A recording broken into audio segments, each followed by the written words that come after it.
पड़ा नग्न नृत्य आइटम डांसर निशा महाराणा नाँ मामला रुजु।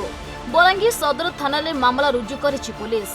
सूचना अनुसार सदर थाना चंदनभाटी गाँव में पड़ता यात्रा दुर्गा मंदिर रे निशा महाराणा नग्न नृत्य करथिले।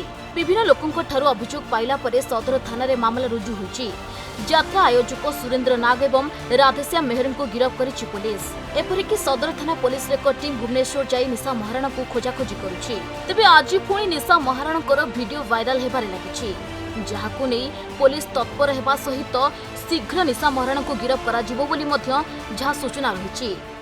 नहीं गत 12 तारिख दिन गोटे डांस जो अपेरा रे गोटे डांस होता आमर श्री दुर्गा अपेरा आम चंदनभाटी रे से गोटे अश्लील नृत्य प्रदर्शन होता बोली आमर जी आउटपोस्ट इंचार्ज से गोटे रिपोर्ट देते गत काली ना ता पूर्व दिन होता केस से केस रे आम 2 जन ऑर्गेनाइजर को गिरफ्त करी काली कोर्ट चालान करिछु एवं तदंत जारी रही।